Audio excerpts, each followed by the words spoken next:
Hi, everyone. Thank you so much for joining us today and welcome to our webinar. We are going to be talking about navigating a changing terrain and surviving recruitment for 2023. My name is Meg Goulet, and I am the North American Marketing Director here at Monster Worldwide.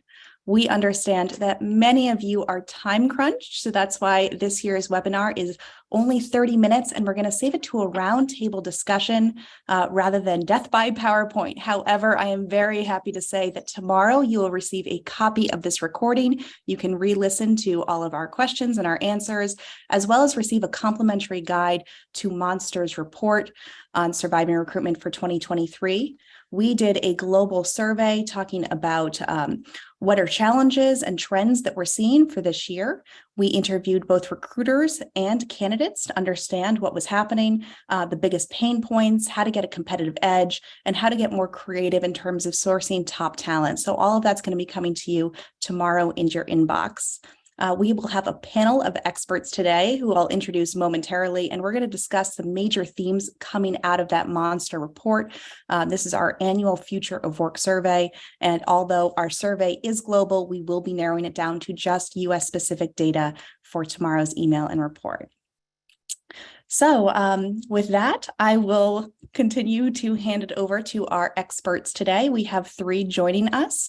I have Scott Bloomsack, who is our Chief Strategy and Marketing Officer, Claire Barnes, our Chief Human Capital Officer, and our Monster economist, Giacomo Santagello. Giacomo, I would like to start with you because I swear I can't open anything today, the news, social media, anything, without seeing posts about layoffs. And, we talk all the time, you know me, I read our monthly BLS reports. I keep up on all the economist outlooks. I understand that it's going to be a mild recession. But with this changing marketplace right now, can you help shed some light as to what's going on? I'm feeling that there's a lot of contradictory messages that are happening right now. Well, I think the issue is, and you said that it's going to be a mild recession. We don't know when the recession is going to happen, and we actually don't know how bad it's going to get. What we do know is that good news doesn't sell newspapers. So we do tend to hear more about the layoffs than the hiring. And, obviously there have been mass layoffs. There have been certain sectors, you mentioned the tech industry, that have seen huge layoffs over the course of the last few months, but we haven't really heard so much about mass hirings. So those people are going somewhere, especially when you're getting laid off before the holiday season. But of course, the media wants to focus on those things that are going to get more clicks, and that's why we're hearing about that. So there most certainly is good news in the labor market right now, even if we're not hearing about it. Thank you very much. I hear that as well. And to your point, they have to go somewhere. I've actually seen a lot of friends in the tech industries who have been laid off, and tech startups are saying, hey, people over here, come join us, because there is a lot of great opportunity there for candidates, even if it isn't at their current employer. And I think that's something that a lot of people need to keep in mind, both as candidates and recruiters as well. So thank you very much. Claire, I want to talk to you a little bit more about our survey findings. As I mentioned, this is a really big annual survey for us, and we always find the responses so interesting, not only to see how we see trends year over year, but differences year over year, especially as we've just come out of this pandemic over the last few years as well. So we're looking at more about how the recruitment would change and shift based on these recruiter responses. And in this year's survey, unrealistic salary expectations was tied with increased competition for candidates as the second biggest recruiter challenge they expect to face over the next 3 years. I thought that was very interesting. Unrealistic salary expectations and this increase of competition, this tie back and forth here. How do you anticipate that manifesting in 2023? Yeah, I think first of all, it's not entirely surprising that we see that as one of the top concerns. If you think about the pressures that recruiters and employers were facing last year, where we experienced that really high level of talent scarcity, candidates had the upper hand and were able to really push the boundaries in terms of salary expectations. And that I think all employers went through a period where that led to some really demanding requests that sometimes were difficult, even unrealistic for employers to meet. I think what we're seeing now is we are through that sort of frenzy of activity around people reevaluating their jobs, really pushing the boundaries on salaries. If we look at statistics, we can see that according to the Bureau of Labour Statistics, wage growth has slowed. So we saw an 8% increase in 2022. At the end of last year, in December, that was only 4.6% increase in average hourly earnings. So we are seeing some changes. What makes it more challenging for us, and we just heard about this discussion about recession, what we are seeing is the government is trying to control inflation. So we are seeing companies being impacted by different hikes and increases in rates, which of course puts them pressure on their own expenditure. So trying to balance that with attracting strong talent into the organization is something which is understandably a challenge, I think, for most employers at the moment. I also think it kind of explains why we're concerned about increased competition, because if we're in that situation where we can't pay more because there's more pressure on our own expenditure, what do we do to attract and retain talent in our organization when we don't necessarily have the budget to be able to do so? So if we look back to the Monster poll, we found that 45% of candidates are expecting flexibility about when they're working, and 49% are expecting flexibility about where they work. So that's something which is within, to an extent, an employer's control. Not every employer has the opportunity to offer flexibility in terms of where an employee works. We know that there are industries which don't have that ability. But in terms of when an employee works, it could be offering part-time, compressed hours, flexible schedules. That is something that we know candidates are looking for, and which will be very important moving into 2023. We also know from recruiters that about half of the recruiters we surveyed believe that offering flexible working gives them a recruiting advantage. So it's definitely something which all employers should be considering as they go into this year. Yeah, I mean, just to jump in and build on that, one of the challenges that we haven't really talked about yet is how difficult it can be for employers to communicate these benefits for candidates. And certainly recruiters in our survey really expressed that really having to, the opportunity to sort of differentiate and describe the value of working for your company is often really difficult. I think all of us can sort of reflect back on our own companies and say, God, we've got a great culture. But really, what is it about the culture that's really makes it great? Is it the sort of the flexibility? Is it the collaboration? Is it the opportunity for professional development opportunities? These are our really sort of key value creators for many candidates that aren't always really articulated by the employers. And it really just brings to the forefront the need for sort of employer branding and to really make those things very, very clear in the recruiting process as a means to engage candidates. I think also, if I can jump in here for a second, one of the other things we can't lose sight of is, look, it's free to ask, right? You can ask for anything you want. And to say that a salary request is unrealistic, we have to remember that we are experiencing the worst inflation that workers have experienced in their lifetime in most cases, especially for younger workers. So, with more and more people, and we hear information about, the amount of debt that people have taken on, especially the holiday season, to kind of overcome, all of the issues that are going on, and the fact that wages are not going up fast enough to kind of keep up with the cost of living, that, of course, people are going to be asking for more benefits and more stuff. Yeah, and thank you all. This is actually really reflected in the chat here in terms of candidate expectations, not only expectations on wages and benefits, but also that flexibility, Claire, that you were talking about, and whether or not that's actually realistic for the types of industries or the work that they're trying to produce and accomplish. But to your point, Giacomo, I mean, it is free to ask. And I think the part of the challenge, Claire, as you were talking about, was that at one point in time, it was more realistic for candidates to ask for these things. And yet times have changed. And also with inflation, it's a major driver for candidates looking for different work, looking for something that can pay for their life a little bit more and still provide that balance. Giacomo, oh, yes, Claire. Sorry, Meg. I was just going to say on that, and I saw the chat with the flexible working. I think the other thing that I would add, and I understand it's not possible, and candidates have high expectations coming in, but I think one thing that's really important is for an employer to have a fair and consistent process around what they're offering. So if a candidate comes in, you can clearly articulate what opportunities are available for flexibility and what's not, because actually what we need to do is make sure we're treating our existing employees and our new employees coming in the same way. And I think were pressured so much last year because of talent scarcity. There's a risk that you're making exceptions, and that's not something which I think any of us want to go down. So we need to all ensure that we have a strong sort of standpoint, perspective on what flexible working looks like in our organizations, and that we articulate that consistently to both candidates and our existing employees.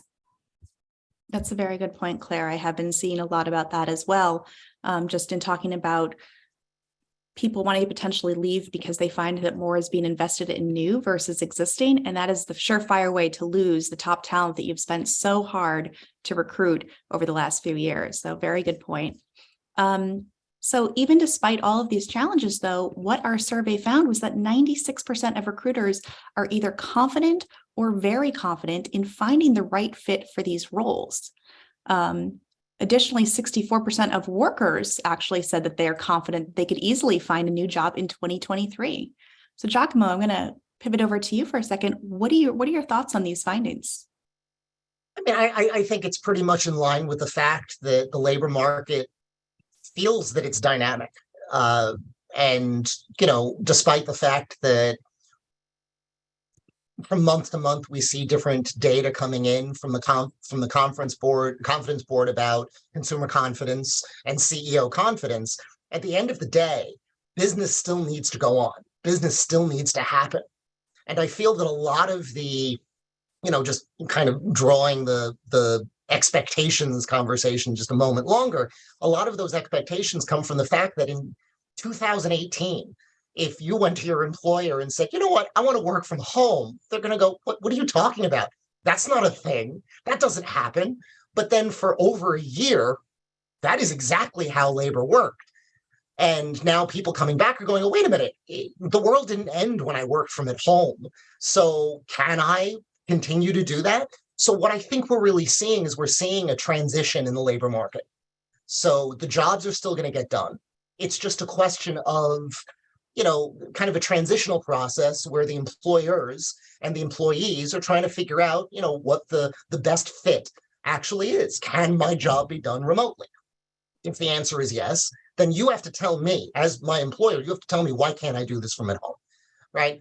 If the job has to be done, that's really where we're at. And also we have to recognize that a lot of the people who are now entering the labor market for the first time, are coming out of the university system, having been in the university system remotely. So this is, if their first job was remote, why can't I just keep doing that? So again, I think it's transitional, and that's part of the reason why a lot of recruiters and job seekers feel confident about the future, because they're looking at this, where things are transitioning to.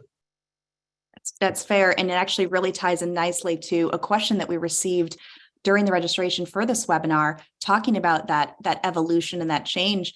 Claire, how can I, as a recruiting coordinator, help my team of recruiters in such a changing time of recruiting of 2023? I think it's a really important question from a manager perspective. And how do they help? Yeah, it's a really good question. And I was just looking at the chat, and I can see some of the pressures which some of the attendees are under, and I think we can sympathize with each other a little bit there. I think as a recruiter or as a leader of a recruitment team, there are a few different things we can do. We know that talent scarcity is not a short-lived problem. It's something which is going to be here to stay for a bit longer, or a while longer, I should say. And so we really need to think about how we're positioning recruitment efforts and also retention efforts. I talked before about treating existing staff well also. But when you think about recruitment, I think there are a few things to focus on. And the first one that I would say is, Giacomo mentioned it before, we might be recruiting differently, but we're still going to be recruiting. So really understanding your workforce plan. So are there peaks in the year where you'd ordinarily be hiring? Are you checking your attrition rates? Are you understanding the skills that you need in the organization moving forward? And if you are doing that, you can then proactively build talent pools before you get to the point where you need to hire. Because the reality is the hiring cycle will take longer in a talent scarce market. What I would say is, for the actual process itself, yes, candidates are choosy. So candidates expect the best kind of process that is available to them. So they are looking for strong job descriptions, they're looking for inclusive companies, they're looking for processes which are quick and which tell them enough about the company for them to make a good decision about whether or not they want to be part of it. So I would recommend people look at their own recruitment processes, audit them, see if there are any blockers in place. If you have 3-page long job descriptions, maybe think about reducing those down, keeping it punchy and interesting, and just making that process as smooth and as fast as possible. The other thing that I think is really important is looking at your employer brand, so your employee value proposition. And this, we know that the next generation are heavily focused on inclusivity, diversity, equity, and inclusion in the workforce.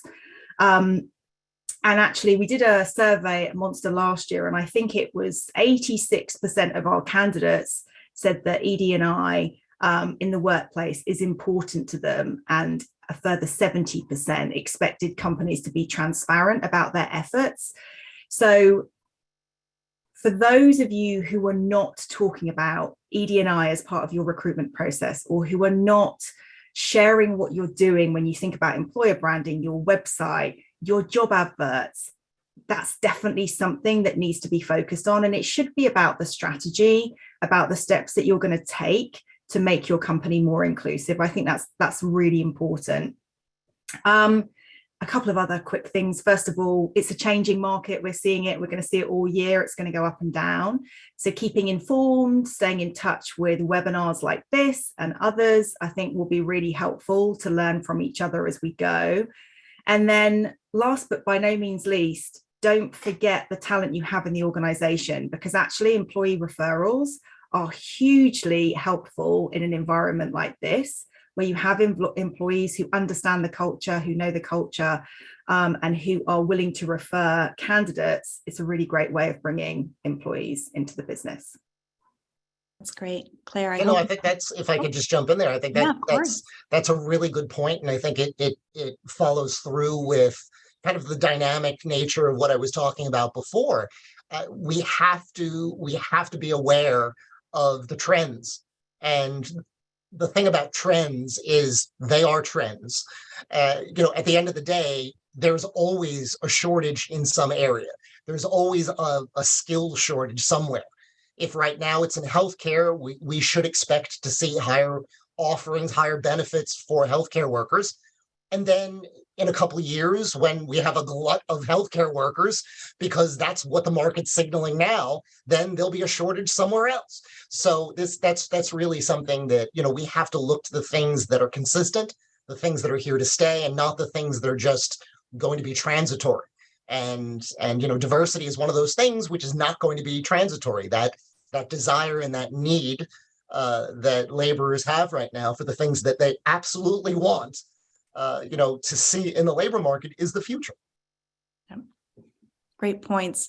Claire, I'm going to put you on the spot for a live question here. What strategies do you suggest for including DEI in the searches?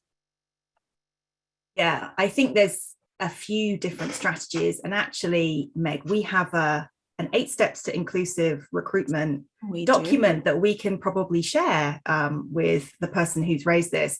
But there are a few different things which you should do. One of them is, of course, looking at employee brand, but also understanding where you are as an organization. So candidates want transparency. They want to understand what's really happening and what your intentions are long term. Very few companies are perfect where it comes to ED&I. We're on a journey. So don't try and gloss it, be honest about it, but be prepared to share what your goals are regarding ED&I. More than ever, candidates want to work for an organization where they can truly be themselves and where they are supported by others to be able to perform their best, to be happy. And that's something which you need to reflect in your workplace practices. In terms of sort of quick tips and things, I talked about job descriptions, but one of the things we have seen is one of the most untapped talent pools is neurodivergent candidates, I should say. And we have about, in a Gartner survey, 75% of candidates who are neurodivergent are highly skilled, but are not employed because they are put off by the recruitment process. And that can be things like the job description, as I mentioned, is 3 pages long. It is not inclusive in the way that it's written. The company isn't putting a diversity statement on their job descriptions and on their postings. So there are really kind of quick and easy things you can do if you're committed. But I would say the first thing is agree your commitments and then figure out your plan from there. Don't try and do it all at once. Like I said, no one's perfect. We have steps that we all have to take. Great. Wonderful. Thank you, Claire. Scott, we actually received another question in advance that I'd love to ping over to you. What is the ideal way to source candidates in this changing environment of candidate shortages? Yeah, I mean, I think in short, there is no ideal way. It's what are the ideal ways in this type of a market. And I think Claire had brought a couple of them up with, thinking about how you can develop talent pools over a longer period of time as a way to sort of tap into that pool of talent when the right role comes up. Referrals are another obviously key opportunity. But I do think you need to sort of think differently about your recruiting strategy. I mean, in our survey, we found 42% of recruiters, aren't doing enough in terms of, kind of reaching out to job seekers. And we know there's different types of job seekers, right? There's those who are active in the market, but we know that's probably 20 to 30%. Really, what are your strategies to go after more of those passive candidates, to think about, how do you get your employer brand and your employer value proposition out there? How do you reach them in the channels where they spend their time, whether it's on social or whether it's on other media sites, and really sort of plant the idea of why it's so great to work at your company when the right time comes. As well as really the opportunity, I think more broadly in many cases around the qualifications that you're going after. What we saw in the pandemic, just as an example, is when all of the restaurants closed and obviously all of the wait staff were out of work, what we saw actually was a lot of customer service organizations were saying, hey, actually these wait staff, even though they had no customer service experience, they were obviously very good in terms of dealing with people and dealing with individuals. Like maybe actually we should look towards them, especially as things like e-commerce and stuff took off, where there was more demand for call centers and those type of workers. So I think you really have to think more broadly and differently and over a multitude of different channels than you may have in a market where the candidate scarcity issue was less acute as it is now. That's great. That's really important points in terms of thinking about sources differently, and you have to have different approaches and diversify not only your candidate sources but also your spend to reach both those active as well as those poised and passive candidates. Thank you, Scott. I think we have time for maybe one more question. We talked about this briefly already. But just if anyone could elaborate just a little bit more in terms of what applicants expect from a job in this new environment. Like, obviously, if we want to take a step back, what do they expect in terms of the applications? Obviously, talking about social media earlier and what we're seeing, I can't even tell you how many memes or comments I see about, why do I have to repeat all of this information? You asked for my resume and now I've got to spend the time putting it all in again. Like, there's a lot of the candidate pain points that I'm seeing. Your career site not being mobile optimized. That's a huge one. So can anyone talk to me a little bit more about not only some candidate expectations during the application process, but then once they get that job, what would help convince them to say yes to that offer? Yeah, I think I'll just jump in and, talk a little bit about sort of the need for, I think, transparency, like we've talked about earlier. You really need to be able to articulate and then support sort of the value propositions that you're offering to candidates. We've in prior surveys we've seen a lot of feedback from candidates saying, hey, they promised me the world, but I didn't get the sense that they had anything to back it up. So they were highly skeptical of some of those benefits that, that they were being presented with, really being able to articulate, why it's so great to work at your organization, and really being able to support that with evidence and proof that makes a candidate actually buy into that is critical. Yeah, I would agree. I think the other thing is to think about your recruitment process as being all the way through to the end of the onboarding process. So the other thing that we saw quite a bit of last year is candidates would accept a role and then they wouldn't show up on the first day because they'd accepted another role in the meantime.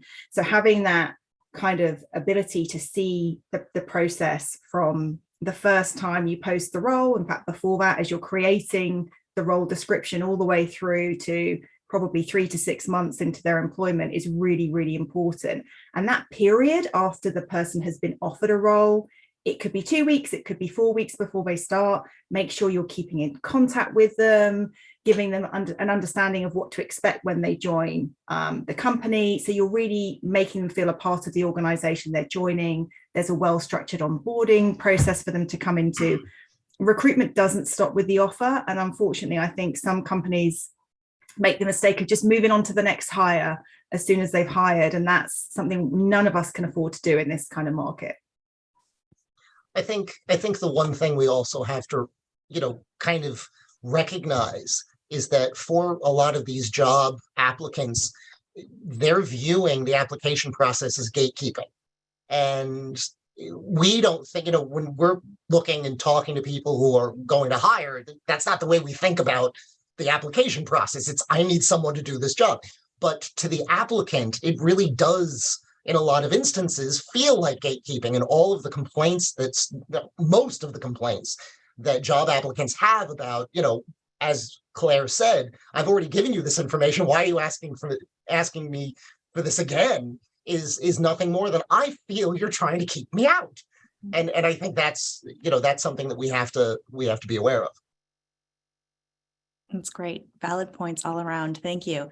All right. I think we are up on time. So I just want to quick say thank you so much to our panelists, Scott, Claire, and Giacomo. Really appreciate your time this morning, as well as your general expertise.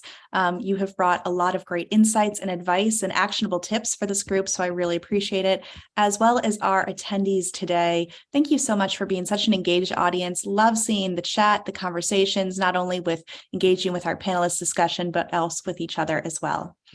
As a friendly reminder, tomorrow I will be sending an email out with a link to the recording of this webinar. You will also receive the complimentary report of recruiting survival in 2023. And Claire made a great mention of all of the wonderful DEI content that we've produced over the last few years here at Monster. I'm going to dig up that report that she mentioned, those actionable tips, and I'll include a link to that as well. So thank you so much for everyone joining us today. And we look forward to a resilient new year. Have a good one.